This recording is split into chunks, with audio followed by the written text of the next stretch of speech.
Satu, dua, tiga. Assalamualaikum warahmatullahi wabarakatuh. Perkenalkan, saya Muhammad Syafiq Nasrullah dengan NPM 22312140. Kali ini saya akan presentasikan artikel yang saya buat guna memenuhi tugas akhir dari mata kuliah Sosio-Informatika, yaitu dampak kemajuan teknologi informasi terhadap etika profesional di tempat kerja.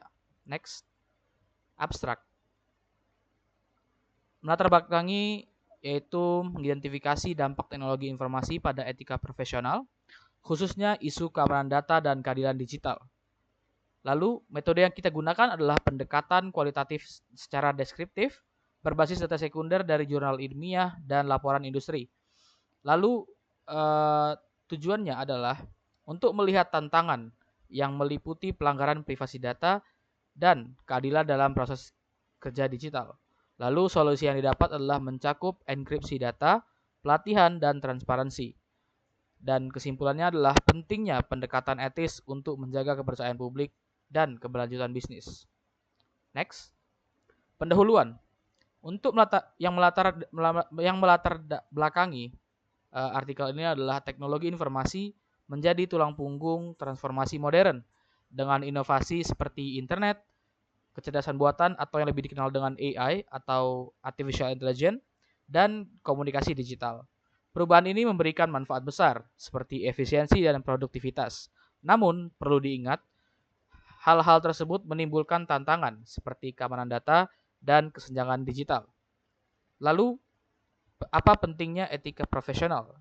Yaitu menjaga integritas, kejujuran, dan tanggung jawab moral dalam penggunaan teknologi. Selanjutnya, berikut adalah pustaka yang menunjung atau mendukung artikel ini, yaitu definisi etika sebagai prinsip moral yang mengarahkan perilaku manusia dalam berbagai aspek, termasuk teknologi informasi. Lalu, relevansi etika dalam teknologi informasi. Nah, etika dalam sistem informasi meliputi isu privasi, keamanan, dan kekayaan intelektual. Dan kedua adalah kajian sebelumnya menekankan bahwa pentingnya moralitas dan isu-isu sosial dalam membangun standar etis. Lalu, apa tantangan penerapannya? Yang pertama adalah bias digital dan adanya pelanggaran privasi yang sering mencoreng reputasi sebuah perusahaan. Next. Nah, metode penelitian yang digunakan dalam artikel ini adalah pendekatan kualitatif deskriptif yang berfokus pada deskripsi fenomena secara mendalam. Nah, sumber-sumber kita dapatkan pada Google Scholar, yaitu akses jurnal ilmiah, Statista atau data statistik industri, situs profesional, laporan forum dari IEEE atau World Economic Forum, dan lain-lain. Proses analisisnya adalah evaluasi validitas dan reliabilitas data yang kita ukur dan kita cek kebenaran datanya di search engine. Lalu identifikasi pola dan tren terkait etika profesional. Halnya kita akan masuk ke hasil dan pembahasan. Yang pertama kita akan bahas keamanan data.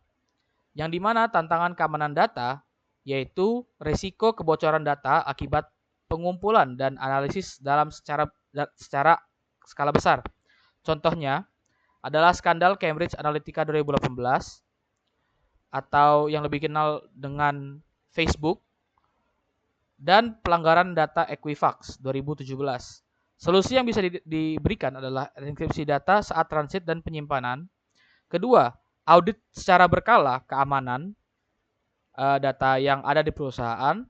Yang ketiga, pelatihan karyawan tentang praktik perlindungan data, seperti mengganti paspor secara rutin, tidak menekan link-link yang suspicious atau link-link yang aneh.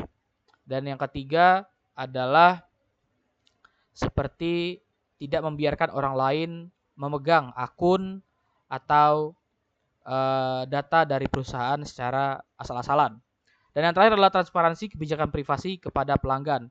Hal ini juga sebagai bentuk responsibility atau tanggung jawab dari perusahaan kepada pelanggan. Next, hasil dan pembahasan dalam bidang keadilan digital. Tantangan keadilan digital adalah bias algoritma yang menyebabkan diskriminasi dalam perekrutan dan promosi. Nah, otomisasi yang mengurangi kebutuhan tenaga kerja manusia memperbesar kesenjangan sosial. Solusi yang dapat diberikan adalah keterbukaan data tentang penggunaan teknologi AI di perusahaan. Lalu pelatihan karyawan untuk memanfaatkan teknologi secara efektif dan pengawasan independen untuk memastikan penggunaan teknologi yang etis dan transparan tentunya. Selanjutnya adalah kesimpulan yang kita dapatkan dari artikel ini. Teknologi informasi membawa tantangan besar pada etika profesional, terutama terkait keamanan data dan keadilan digital. Nah, implikasinya apa? Dengan pendekatan etis, perusahaan dapat menjaga kepercayaan publik dan memastikan keberlanjutan dari bisnisnya. Nah, apa langkah-langkah yang harus dilakukan oleh perusahaan yang terkait? Yaitu melindungi privasi pelanggan, mengembangkan algoritma yang adil, dan meningkatkan transparansi dalam penggunaan teknologi. Dan inilah referensi yang saya gunakan dalam membuat artikel, yaitu yang pertama ada jurnal dari Henry Juni Ar-Rashid et al. Dan teman-teman, yaitu dalam judul Menjelajahi Etika, Tinjauan Literatur Terbaru atau dari jurnal Cemerlang, Prasetya Ningrum 2022, Faktor-faktor yang mempengaruhi etika sistem informasi, Jurnal Manajemen Pendidikan, Ramadia Junior 2022, Etika dan Kode Etik Profesi Akuntan Publik, dari Jurnal Akuntansi Kompetitif, Rido Bima 2017, Studi Kasus Equifax, Satrio Widianto 2020, Analisis kebocoran data Facebook di Indonesia. Mungkin sekian dari saya. Saya mohon maaf apabila ada salah kata. Saya akhiri, wabillahi taufiq wal hidayah. Wassalamualaikum warahmatullahi wabarakatuh.